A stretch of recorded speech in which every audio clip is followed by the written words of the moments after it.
अजय अपने माता पिता का इकलौता बेटा था। तीनों मिलकर खेत में काम किया करते थे। कुछ दिनों पहले ही अजय के माता पिता का देहांत हुआ था।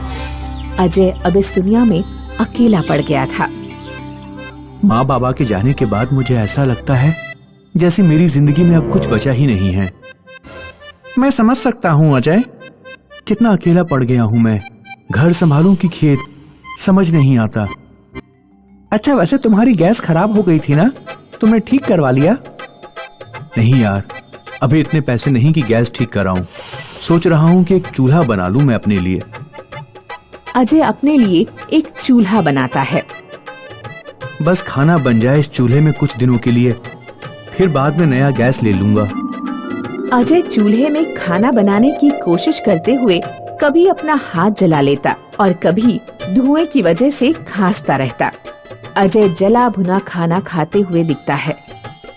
एक रात को अजय खेत से बहुत लेट आता है और घर में कोई खाना नहीं बना है। भूख से अजय के पेट में आवाज हो रही थी। अजय रोते हुए अपनी माँ को याद करता है। माँ, तू होती तो मुझे कभी भूखे पेट सोना नहीं पड़ता। कितनी फूटी किस्मत है मेरी। अजय रोते रोते खिचड़ी बनाता है और फिर खाकर कुकर चूल्हे में ही रखकर सो जाता है। दूसरी सुबह। कल रात की खिचड़ी तो बहुत अच्छी बनाई थी मैंने। काश थोड़ा सा बचा लेता तो आज भी खा सकता था। ये कुकर इतना भारी क्यों लग रहा है? मैंने तो कल सारी खिचड़ी खत्म कर दी थी। अजय कुकर खोलकर देखता है तो उसमें कुकर भरकर खिचड़ी पड़ी होती है। अजय हैरान हो जाता है, पर वो सोचता है शायद उसने कल रात को गलती से ज्यादा खिचड़ी बना ली होगी। अजय खिचड़ी खाता है और खेत में खाने के लिए भी ले जाता है। अजय, आज तो तुम बढ़िया खाना लेके आए हो। लगता है खाना बनाना सीख गए हो तुम।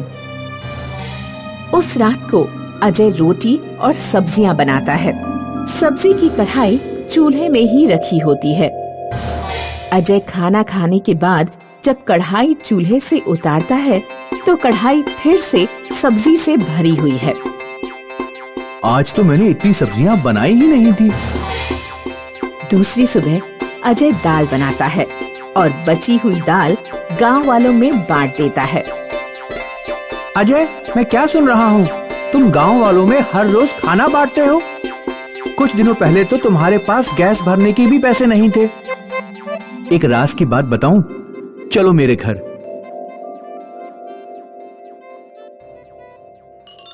देखो, ये मेरा जादुई चूल्हा है। इसमें जब तुम खाना बनाओ तो बर्तन में खाना खत्म ही नहीं होता। तुम चूल्हे से बर्तन उतार दोगे तभी जाके खत्म होता है खाना। ये तो बहुत अच्छी बात है, पर तुम गांव वालों को फ्री में खाना क्यों दे रहे हो? तुम इसके पैसे चार्ज कर सकते हो। माला माल बन जाओगे तुम। नहीं जय, मुझे माला माल नहीं बनना। इस चूल्हे ने मेरे बहुत बुरे वक्त में मेरी मदद की है। मैं चाहता हूँ कि इसके जरिए मैं भी वैसा ही करूँ, जरूरतमंद लोगों की मदद करूँ। तुम बुद्धू हो क्या? मैं तो कहता हूँ एक होटल खोल लेते हैं। मैं तुम्हारा दोस्त हूँ अजय, तुम्हारी भलाई के लिए ही कह रहा हूँ। जय और अजय ने मिलकर होटल खोल लिया। उनकी अच्छी कमाई होने लगी। ज्यादा मेहनत किए बिना ही पैसे आते हुए देख जय लालची बन गया और चूल्हे को अपना बनाने के बारे में सोचने लगा। अजय, तुमने कभी ये सोचा है कि अगर हम एक चूल्हे से इतना कमा रहे हैं तो दो चूल्हे से और कितना कमा सकते हैं? पर जय, इसकी क्या गारंटी है कि दूसरा चूल्हा भी जादुई चूल्हा बनने वाला है? तुम बना के देखो, क्या पता फिर से तुम्हारा जादू चल जाए। अजय और एक चूल्हा बनाता है, पर जैसे ही उस चूल्हे की लकड़ियों में आग लगती है वो चूल्हा आग से फट जाता है। ये क्या हो गया? ऐसा क्या डाला तुमने इस चूल्हे में? मैंने तो बिल्कुल वैसे ही बनाया था जैसे मैंने पहले वाला चूल्हा बनाया। कल फिर से बनाना। अजय ने दूसरा चूल्हा बनाया और दूसरा वाला भी फट गया। जय को गुस्सा आ गया और उसने अजय पर चिल्ला दिया। एक चूल्हा तुमसे ठीक से नहीं बनाया जाता। हाँ तो क्या हो गया? एक चूल्हा तो तुम्हारे पास है ही ना। ज्यादा पैसों के लालच में पागल हो गए हो तुम। लालची तुम हो गए हो अजय।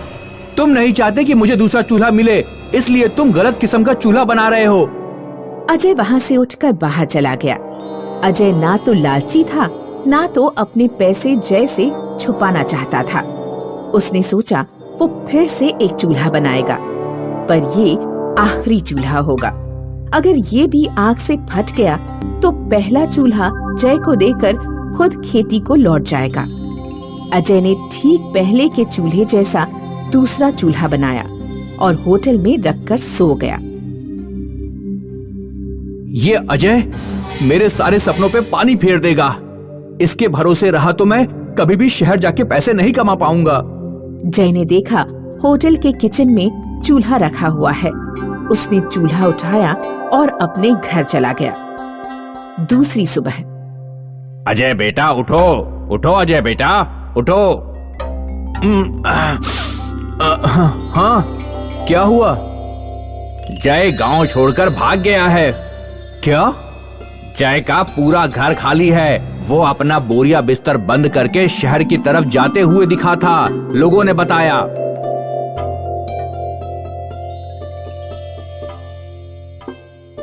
बेटा सदमा बर्दाश्त नहीं हो रहा है क्या? नहीं काका, मैं तो जय की किस्मत पे हंस रहा हूँ। वो क्यों? उस बेचारे ने सोचा होगा कि जादुई चूल्हा चुरा के शहर में बहुत सारे पैसे कमाएगा, पर जादुई चूल्हा तो मैं कल रात अपने घर ले गया था, उसको देखकर दूसरा चूल्हा बनाने के लिए। वो बेचारा नया चूल्हा लेकर चला गया। अब पता नहीं उसमें कोई जादू होगा भी या नहीं होगा। उधर जय शहर में एक दुकान खोलता है, बड़े बड़े बैनर बनाता है होटल के लिए और खुशी खुशी पूरे विश्वास से सब्जी बनाने की तैयारी में चूल्हे की लकड़ियों को आग लगाने की कोशिश करता है। पहले के सारे चूल्हों की तरह ये चूल्हा भी आग लगते ही फट जाता है। जय चूल्हे को और अपनी फूटी किस्मत को देखकर सर पकड़कर रोने लगता है। मस्तानापुर गांव में मनोज सिंह नाम का एक गडरिया अपनी पत्नी और बच्चों के साथ रहता था। मनोज के पास 2 दर्जन भेड़ें थी। मनोज हर रोज सुबह उन्हें जंगल में चराने ले जाता और शाम को वापस ले जाता। घर का सारा काम मनोज की पत्नी सपना संभालती। वो चूल्हे पर खाना बनाकर बच्चों के टिफिन पैक करती और उन्हें स्कूल भेजती। भेड़ों की ऊन और दूध बेचकर मनोज का खर्चा चलता। मनोज अक्सर देखता कि सपना को चूल्हे पर खाना बनाते हुए बहुत खांसी आती है। एक दिन मनोज सपना को लेकर डॉक्टर के पास जाता है। डॉक्टर चाचा, सपना को अक्सर बहुत खांसी आया करती है। मैं कुछ टेस्ट लिख रहा हूँ, तुम इन्हें करवा लो और कल मुझे इनकी रिपोर्ट दिखाना। अगले दिन मनोज डॉक्टर के पास सारी रिपोर्ट्स लेकर जाता है। डॉक्टर रिपोर्ट्स को देखकर कहता है, सपना को लंग्स में इन्फेक्शन हो गया है। उसे चूल्हे पर खाना बिल्कुल नहीं बनाना चाहिए। मैं तुम्हें कुछ दवाइयाँ लिख दे रहा हूँ, 2 महीने इलाज चलेगा, लेकिन ध्यान रहे चूल्हे पर खाना नहीं बनाना है। मनोज और सपना घर लौट आते हैं। दोनों बच्चे बहुत खुश होते हैं। मम्मी पापा आ गए। अगले दिन जब मनोज जंगल में भेड़ें चरा रहा होता है तो वो एक पेड़ के नीचे बैठकर रोने लगता है। हे भगवान, अब मेरा क्या होगा? मेरे पास तो इतने पैसे भी नहीं है कि मैं गैस सिलेंडर खरीद लूं। अब सपना की जान कैसे बच पाएगी? तभी अचानक से रोशनी होती है और जंगल की देवी प्रकट होती है। हे मनुष्य, तुम क्यों रो रहे हो? मेरे जंगल में कोई भी प्राणी दुखी नहीं होता। मैं सबकी एक बार मदद जरूर करती हूँ। बताओ तुम्हें क्या कष्ट है? हे देवी, मुझे एक गैस सिलेंडर चाहिए, नहीं तो मेरी पत्नी मर जाएगी। जंगल की देवी मनोज को एक गैस सिलेंडर देते हुए कहती हैं, तुम इसे अपने घर ले जाओ। इस सिलेंडर की खास बात ये है कि इसमें गैस कभी खत्म नहीं होगी। मनोज गैस सिलेंडर को लेकर अपने घर पहुंचता है। सपना गैस सिलेंडर देखकर बहुत खुश होती है। ये हुर्रे! अब धुएं में खाना नहीं बनाना पड़ेगा। सपना अक्सर अपनी बचपन की सहेली दीक्षा से फोन पर बातें किया करती थी। उस रात भी सपना ने दीक्षा से बात की। हेलो दीक्षा, क्या कर रही हो? कुछ नहीं, खाना बना रही हूँ। पता है पिछले 2 दिनों में क्या हुआ? नहीं, बताओ क्या हुआ। सपना दीक्षा को सारी कहानी बताती है कि कैसे वो डॉक्टर के पास गई और कैसे जंगल की देवी ने मनोज को एक खास गैस सिलेंडर दिया। सपना के स्वास्थ्य में सुधार आने लगता है और पूरा परिवार खुशी खुशी समय बिता रहा होता है। एक दिन सपना को मैके से फोन आता है कि सपना की माँ की मृत्यु हो गई। शाम को जब मनोज घर आता है तो सपना उसे दुखद समाचार बताती है। मुझे तुरंत ही मैके जाना होगा। ठीक है, तुम बच्चों को लेकर चली जाओ। मैं कुछ दिन शहर जाकर मजदूरी कराता हूँ, कुछ पैसे आ जाएंगे। वो लोग घर में ताला लगाकर चले जाते हैं। 1 सप्ताह बाद जब सभी घर पर लौटते हैं तो देखते हैं कि घर से गैस सिलेंडर गायब है। ये देखकर मनोज बहुत दुखी होता है। हे भगवान, अब हम क्या करेंगे? मुझे शहर में कोई काम नहीं मिल पाया, हमारे पास पैसे भी नहीं है, और अगर तुम चूल्हे पे रोटी बनाओगी तो लंग्स इन्फेक्शन से तुम्हारी जान को खतरा है। अगर मैं यहाँ पर रहकर खाना बनाऊंगा तो फिर बाहर काम पर कौन जाएगा? हमारा खर्च कैसे चलेगा? मनोज अपने पुलिसमैन दोस्त विजय को फोन करता है और सारी बात बताता है। ठीक है, मैं कल तुम्हारे घर आता हूँ। अगले दिन विजय मनोज के घर आता है। अरे भाई विजय, मुझे समझ में नहीं आ रहा है कि सिलेंडर और गैस कहाँ गायब हो गए। ना तो कोई खिड़की टूटी और ना ही दरवाजे का ताला टूटा, सब कुछ वैसे का वैसा ही है, फिर भी गैस सिलेंडर कैसे गायब हो सकता है? विजय ताले को लेंस से देखता है और पूछता है, क्या तुम्हारे घर पर कोई आता जाता था? नहीं, तुम दोनों अपने मोबाइल फोन दिखाओ। विजय मनोज और सपना के मोबाइल्स की कॉल हिस्ट्री चेक करता है। वो नोटिस करता है कि सपना अपनी फ्रेंड दीक्षा से काफी बातें करती है। विजय सपना से पूछता है, ये दीक्षा कौन है? वो मेरी सहेली है। क्या तुम अपनी सहेली दीक्षा के साथ सारी बातें शेयर करती हो? हाँ, लेकिन उसका गैस सिलेंडर से क्या लेना देना? हम सभी को अभी दीक्षा के घर चलना होगा। लेकिन क्यों? तुम मेरी बात मानो। सभी लोग दीक्षा के घर पहुंचते हैं। जैसे ही दीक्षा दरवाजा खोलती है, मनोज और सपना उसके घर पर रखे गैस सिलेंडर को पहचान जाते हैं।